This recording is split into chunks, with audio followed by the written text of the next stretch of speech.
Damos comienzo a un nuevo comentario bíblico expositivo. Servidores de Dios. Quien te habla es Manuel Cornejo. En esta ocasión estaré compartiendo sobre el libro de Job, capítulo 1 y versículo 1. En cuanto a la introducción, podemos notar en primer lugar quién era Job. Y nótese que aunque no se sabe con exactitud quién es el autor del libro de Job, algunos eruditos de la Biblia se lo atribuyen a Moisés. Otros, en cambio, afirman que lo escribió uno de los antiguos sabios, como el propio Salomón.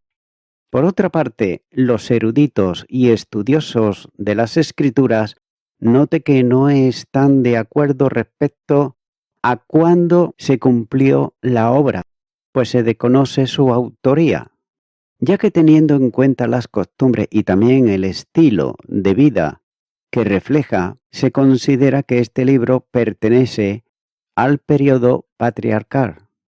De ahí que muchos expertos aseveren que Job vivió en la misma época del patriarca Abraham, o tal vez antes, y que también piensen que descendía de Nacor, hermano de Abraham, ya que esto se debe a que el libro no menciona la historia de Israel ni sus ritos religiosos tampoco. De Uz, el lugar de procedencia de Job, no se puede decir nada con exactitud, aunque algunos eruditos lo sitúan en el norte de Arabia. No obstante, lo que sí se tiene claro es que el libro de Job es una joya en la literatura universal por el gran impacto de su contenido en cuanto al tema del sufrimiento. También se pueden examinar los antecedentes, ya que el libro de Job es de suma importancia y por esto se encuentra en el canon de los libros inspirados por el Espíritu Santo, que componen lo que llamamos las Escrituras, la Biblia o la Palabra de Dios. Con todo, en este libro se centra en la persona de Job, pero estaré haciendo lo posible para entender y también aplicar las verdades aquí establecidas en nuestra vida, ya que los personajes centrales que vemos a lo largo del libro son Job, el siervo de Dios, Satanás, el enemigo, el adversario o el acusador, también los tres amigos y Eliú, que representan la sabiduría humana, y Dios, que es el juez de todo el universo. También podemos decir que Job se ha convertido en el modelo bíblico por soportar el desastre, el dolor y el sufrimiento. Así pues, nadie puede entender algo sobre el sufrimiento sin leer y estudiar y conocer el libro de Job. La experiencia que vivió este hombre es única en cuanto al dolor, ya que el sufrimiento y el infortunio, incluso hasta el día de hoy, todo esto es un enigma entre los estudiosos y eruditos de las Escrituras. Lo cierto es que Dios muchas veces actúa de una manera que nosotros, los humanos, no entendemos. Y sobre esto, el profesor Peter Kreer dijo: Job es un misterio. Un misterio satisface algo en nosotros, pero no a nuestra razón. Job repele al racionalista en nosotros, ya que Job, y note esto, repelió a sus tres amigos racionalistas. Sin embargo, algo más profundo en nosotros se satisface y nutre de manera profunda con Job, pero aún así pone hierro en nuestra sangre. Fin del comentario. También examinando cada libro de la Biblia, se puede observar que ningún otro libro de la Biblia, ni cualquier otra literatura antigua o moderna afronta el problema del mal y del sufrimiento como lo enfrentó Job, pues lo hace con un dramático realismo emocional y al mismo tiempo también filosófico e intelectual, ya que todos sabemos que el tema principal de Job es el sufrimiento del inocente, pues a menudo el justo y el creyente sufren angustias y dolores, también tragedias, mientras que muchos impíos, deshonestos y malos tienen vidas buenas y placenteras. En cuanto al motivo de esta desproposición, solo Dios nos podrá contestar algún día. Como veremos, los discursos de Job están llenos de palabras de reflexión y también de sabiduría en medio de tanto dolor. Con un lenguaje profundo y también elegante, los debates entre Job y sus amigos acerca del sufrimiento se desarrollan a través de aspectos espirituales, personales y filosóficos. También veremos que el libro de Job habla desde dos puntos de vista, el cristiano y el secular. Teniendo en cuenta esto, sería inapropiado realizar el análisis a partir de un solo enfoque sin tener en cuenta el otro, ya que para el cristiano muchas veces la respuesta típica entre el sufrimiento es la de pensar que se debe de estar haciendo algo mal o se está en pecado. Pero por otra parte, el punto de vista secular plantea que no hay razón alguna para el sufrimiento, pues un Dios bueno nunca permitiría esto. Así que concluyen que la razón de todo este dolor y sufrimiento se deben a que Dios no existe, o que, si existe de veras, Él debe de ser malo. Nótese que ambas respuestas a estos dos puntos de vista, tanto el del moralista cristiano como el de secularizado, son completamente erróneas. Ni Job mismo ni sus amigos descubren la realidad hasta el final del libro, aunque a veces Dios disciplina a los cristianos si hay alguna falta en sus vidas. Este no fue, por ejemplo, el caso de Job. Tampoco lo es en muchos otros casos. Y no es menos cierto que, con frecuencia el creyente que sirve de veras y de corazón al Señor, experimenta pruebas ante algo inesperado que le sobreviene a su vida, como por ejemplo una enfermedad, una tragedia o una pérdida. En cuanto a Job, sus problemas no se debieron a que hiciera algo indebido en su vida, pues se destaca por ser un hombre justo e íntegro, sino que Dios fue el que permitió que afrontara unas pruebas tan difíciles. Y es que por eso que se debe tener mucho cuidado al hablar de manera difamatoria contra algún cristiano, cuando atraviesa grandes reveses, ya que solo Dios es el que conoce su corazón. Pero cabe hacerse una pregunta y es la siguiente. En realidad, ¿quién es Job?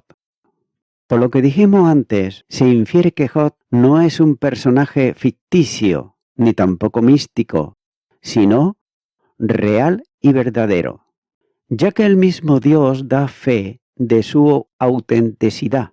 Por ejemplo, en Ezequiel capítulo 14 y los versículos 14 y versículo 20 dice: si estuviesen en medio de ella estos tres varones, Noé, Daniel y Job, ellos por su justicia librarían únicamente sus propias vidas, dice Jehová el Señor. Y estuviesen en medio de ella Noé, Daniel y Job, vivo yo, dice Jehová el Señor, no librarían a hijo ni a hija. Ellos por su justicia librarían solamente sus propias vidas.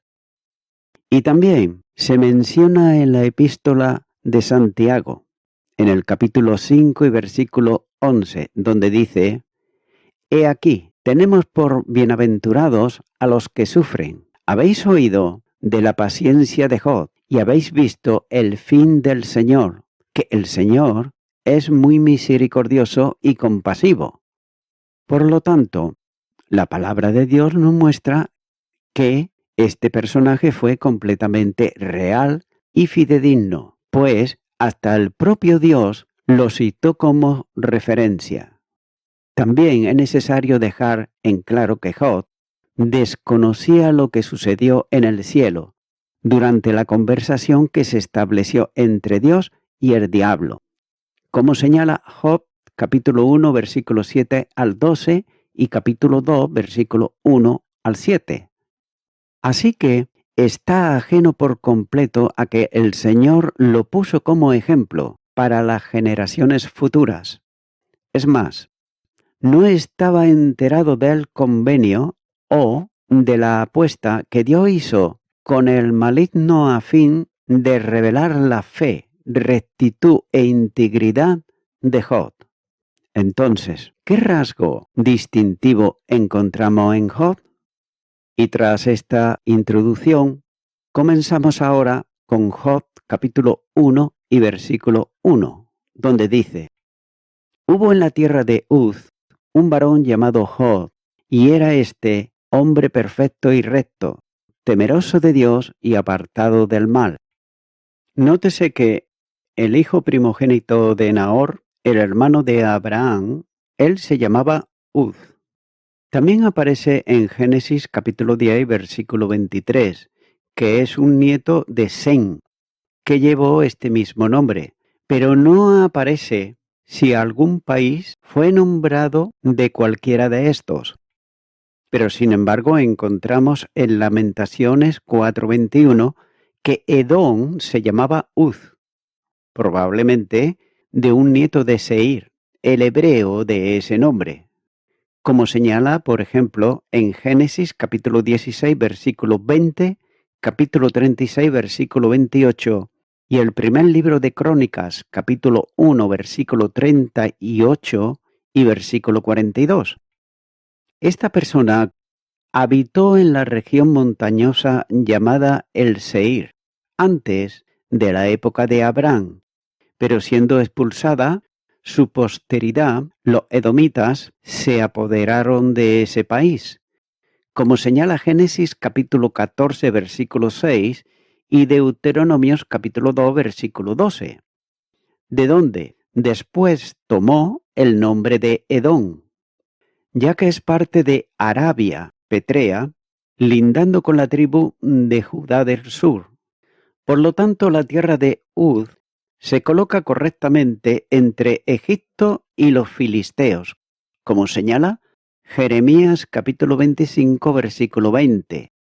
Por otro lado, el obispo Dodd dice que por lo tanto fue probablemente el país de Job, cuyo nombre, dice Dodd, en caldeo, siríaco y árabe, puede derivar con la mayor probabilidad de una raíz que significa amar o desear, y podría ser rendido, el amado o el deseado. Pero obsérvese que es probable que, fuera de la posteridad de Ub, hijo de Nacor, hermano de Abraham, pero cuán lejos de él solo puede conjeturarse por la edad de sus amigos, ya que el mayor de los cuales, es decir, Elifaz, temanita, no podía ser más cercano que bisnieto de Esaú, porque Esaú engendró a Elifaz, y el hijo de Elifaz fue Temán. De modo que suponiendo que este Elifaz sea hijo de Temán, y más alto será imposible ubicarlo, entonces será 5 generaciones de Abraham, pero como Elifaz era mucho mayor que Job, más aún que su padre, como aparece por ejemplo en Job capítulo 15 y versículo 10. Y además, considerando que Abraham era muy viejo antes de tener un hijo de Sara, y que Rebeca, nieta de Nacor, de Betuel, quizás su hija menor, estaba en edad apropiada para ser esposa de Isaac probablemente, No debemos, por tanto, de pasarnos de la raya si permitimos que Job tenga al menos 6 o 7 generaciones de distancia de Nacor. Por lo tanto, la edad en que vivió debió de coincidir con los últimos años de la vida de Jacob, con los de José y la bajada y peregrinación en Egipto. Sus aflicciones debieron de suceder durante la peregrinación, unos 10 años antes de la muerte de José, y su vida debió de prolongarse hasta dentro de los 14 años anteriores a la salida de los israelitas de Egipto, es decir, en el año 2499 a.C. Note que el número de los años de la vida de Job, según este cálculo, porque esa edad del mundo, en aquella época y especialmente considerando que Job fue bendecido con una vida notablemente larga, como recompensa por sus sufrimientos e integridad, no parecerá muy extraordinario porque vivió Jacob 147 años, Leví, su hijo, 137 años, Coat, su nieto, 133 años, y Arán, su bisnieto y padre de Moisés, 137 años. Moisés también vivió 120 años. Todos estos, al parecer, fueron sus contemporáneos, algunos mayores, algunos más jóvenes que Job, por lo que esto parece estar muy bien de acuerdo con esa circunstancia de su historia. Nótese que, como nos dice este versículo, note que ese hombre era perfecto, y no exactamente o de acuerdo con la ley de la inocencia, sino en cuanto a sus intenciones sinceras, afectos sinceros y esfuerzos diligentes para cumplir con todo su deber para con Dios y para con los hombres. Y en hebreo significa recto, es decir, exacto, y regular en todos sus tratos con los hombres, y además de una conversación intachable. Y además dice este versículo que era uno que temía a Dios. Nótese que uno verdaderamente piadoso y además devoto de Dios. Por tanto, él evitó el mal, evitando cuidadosamente cada día toda clase de pecado contra Dios y contra los hombres. Continuará con el versículo 2, donde dice: y le nacieron 7 hijos y 3 hijas. Es decir, 7 hijos y 3 hijas, junto a su carácter religioso, sus gracias, sus bendiciones espirituales y como lo principal de sus mercedes y placeres externos, se mencionan también sus hijos y que en verdad son bendiciones del Señor. Y tales como hombres buenos y los que temen al Señor a veces son bendecidos. Por eso el Salmo 127, versículo 3, nos dice: He aquí, herencia de Jehová son los hijos, cosa de estima, el fruto del vientre. Y además tener una descendencia numerosa siempre se tuvo por muy grande favor y también bendición. Y como tal fue contado por Job, quien teniendo tantos hijos, podría esperar que su nombre fuera perpetuado por ellos, así como su prosperidad compartida entre ellos, y teniendo tantas hijas, también podría complacerse con la idea de casarlas en familias, lo que por otro lado fortalecería su amistad y también alianza con ellas. Exactamente el mismo número de hijos e hijas tuvo también por otro lado Baqueo, el tercer rey de Corinto. Continuar con el versículo 3, donde nos dice: su hacienda era 7,000 ovejas, 3,000 camellos, 500 yuntas de bueyes, 500 asnas y muchísimos criados, y era aquel varón más grande que todos los orientales. No está hablando aquí de las posesiones que él tenía, es decir, 7,000 cabezas de ganado menor, ya sean ovejas o cabras, en oposición a las cabezas de ganado más grandes que se mencionan a continuación, como dice, y 3.000 camellos. Note que los camellos en esta parte eran muy numerosos, como se manifiesta, por ejemplo, en el libro de Jueces, capítulo 7, versículo 12, y también en el primer libro de Crónicas, capítulo 5, versículo 21.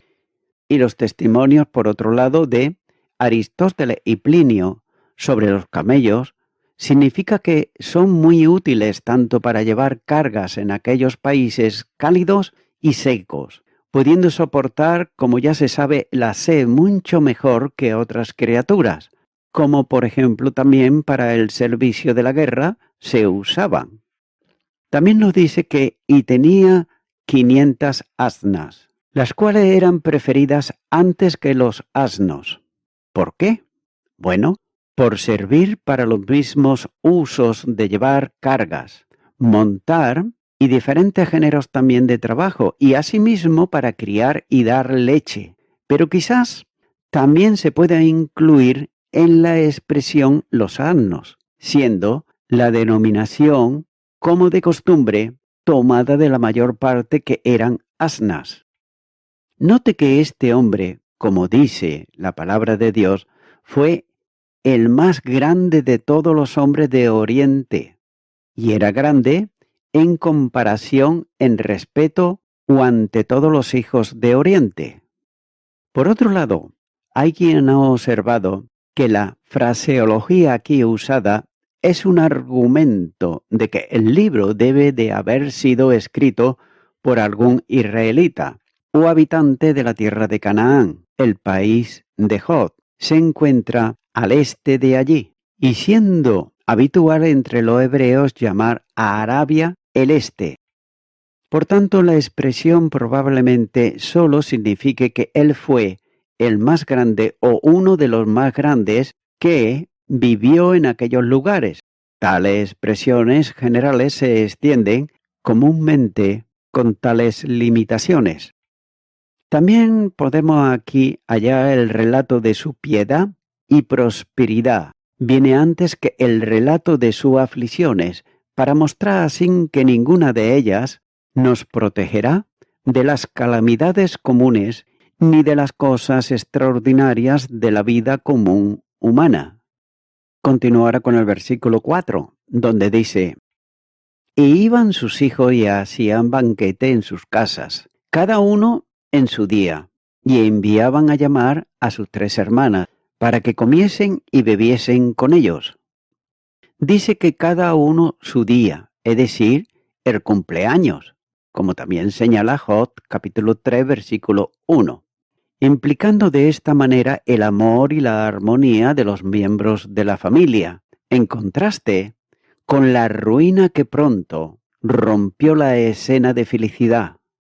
También se especifican las hermanas, ya que estas fiestas no eran para jolgorios, lo que sería incompatible con la presencia de hermanas. Estos últimos fueron invitados por los hermanos, aunque no le dieran invitación a cambio, ya que las hermanas, según la costumbre oriental, vivían en la casa de su madre, como también señala el libro de Génesis capítulo 24 versículo 67. Note que los perfectos hebreos festejaron y enviaron y llamaron. Esto está implicando que esta era una costumbre habitual, cada uno en su turno, es decir, en su cumpleaños, y lo hacían para festejar a los demás. Por otro lado, Maurer objeta que, dado que los cumpleaños deben de haber caído en diferentes épocas del año, no es comprensible desde el punto de vista, por otro lado, del teólogo Umbreit, por lo que Job, según él, que era tan solícito para que ninguna ofensa de sus hijos quedara sin expiación, no debería después de cada cumpleaños y no simplemente al final de todo el año ofrecer las expiaciones. También la narrativa implica que la serie de fiesta era en una temporada de aniversario, es decir, cada año, y durante 7 días, y cada uno de los 7 hijos era el animador en un día de los 7, comenzando por el hijo mayor. Continúo ahora con el versículo 5, donde dice: Y acontecía que habiendo pasado el turno los días del convite, Jo enviaba y lo santificaba y se levantaba de mañana y ofrecía holocaustos, conforme al número de todos ellos, porque decía: Job, quizás habrán pecado mis hijos y habrán blasfemado contra Dios en sus corazones. De esta manera hacía todos los días. Señala este versículo que pasado los días de sus banquetes, es decir, a final del año, cuando se había celebrado el cumpleaños de cada uno.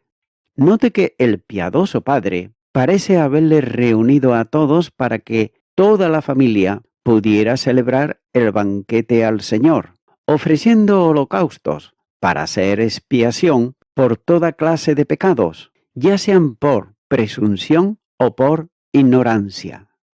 Esto es en cuanto a la referencia bíblica hebrea, ya que en este libro, según la mayoría de los intérpretes, el verbo barat significa tanto bendecir como también, por otro lado, maldecir, y el sustantivo Elohim significa el Dios verdadero, o dioses falsos y grande o poderoso. Por tanto, la razón por la cual Job ofreció los holocaustos parece haber sido esta. En un país donde florecía, por otro lado, la idolatría, él pensó que era posible que sus hijos en sus fiestas hubieran dado paso a pensamiento idólatras o hecho algún prescrito por ritos idólatras. Y por lo tanto las palabras pueden traducirse así: puede ser que mis hijos hayan bendecido a los dioses en sus corazones. Por otro lado, otros piensan que la palabra barat debe de entenderse como implicando a Dios, diciendo a Dios: no sea que mis hijos se hayan despedido de Dios, es decir, renunciado a Él y desechado también su temor. Note que esto es muy poco probable, porque ya la palabra de Dios no lo dice, pero he de suponer, repito, he de suponer. Por otro lado, God sostiene que la palabra debe de entenderse en su sentido regular y también general, es decir, bendecir. Y la conjunción debe de traducirse como: quizás mis hijos hayan pecado, Dios bendito, en sus corazones. También podría haber sido culpable de alguna especie de idolatría. Esto es posible, incluso entre los llamados cristianos en sus banquetes. Atestiguan sus canciones a Bacchus, a Venus, etc., que son incontables en número y a menudo cantadas por personas que se considerarían ofendidas por no ser reputadas cristianas. Y esto es lo que precisamente está opinando en su traducción Coverdale, en el año 1535, que traduce el pasaje así: tal vez mis hijos han cometido alguna ofensa y han sido ingratos a Dios en sus hertes, ya que esto lo hacían cada año cuando habían pasado las fiestas del cumpleaños. Y voy concluyendo con esto. Job fue un sacerdote ejemplar en su familia. Sus hijos deben de haber recibido una muy buena educación, pues tenían comunión unos con otros. Job no les prohibía que se reuniesen ellos, sino que conocía bien la naturaleza humana, que es corrupta y también pecadora. Así que sabía Job del peligro moral que corrían sus hijos. A medida que crecen los hijos y aun cuando son también adultos, es muy fácil que pequen y deshonren el nombre del Señor. Así que Job presentaba a sus hijos delante de Dios y ofrecía holocaustos a su favor. Tengas en cuenta que en la actualidad esto sería el equivalente a presentarles nuestros hijos ante el Señor en oración y ayuno. Job deseaba ver a sus hijos en el camino de la integridad, al igual que él, ya que no ahorraba sacrificio diario alguno para que sus hijos fueran rectos delante del Altísimo. Amigo y amiga oyente, darle a los hijos unos buenos estudios para que el día de mañana ellos puedan sobrevivir en esta vida está bien. Pero eso, sin embargo, no es todo. Nótese que Job se preocupaba por sus hijos no tan solo material y físicamente, sino también espiritualmente. Amigo y amiga oyente, sin embargo, hay que considerar que Job era un hombre temeroso de Dios, es decir, que hacía todo lo posible para no pecar en contra de Dios. Es por eso que, mi amigo, mi amiga oyente, si tú eres un padre, una madre o un hijo, y aún Cristo no está en tu vida como tu Salvador, ahora es el momento en que tú le puedes aceptar en tu corazón como tu Salvador.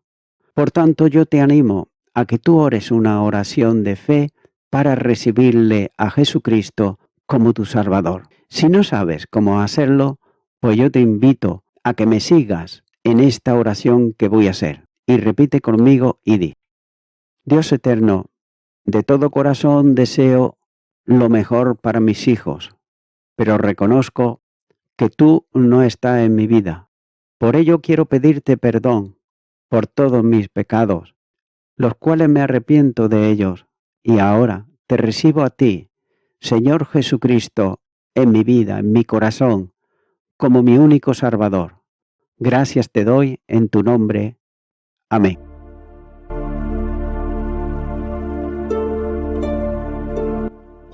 Amigo y amiga oyente, si tú has hecho esta oración de corazón, te recomiendo que comiences a orar a Dios, en primer lugar, en el nombre del Señor Jesucristo. Orar a Dios no es rezar, sino que es hablar con una persona. También te recomiendo que leas la palabra de Dios y lo hagas a diario. Comienza, por ejemplo, con el Nuevo Testamento. Y también, por último, te recomiendo que para que puedas crecer espiritualmente, te congregues en una iglesia cristiano-evangélica, donde se predique, se enseñe y se practique la sana doctrina y la palabra de Dios. Congrégate ahí y con el tiempo podrás crecer espiritualmente y también servir al Señor Jesucristo. Que Dios te bendiga. Y a toda la audiencia, nuevamente ya me estoy despidiendo de todos ustedes y será hasta el próximo programa. Que Dios os bendiga a todos.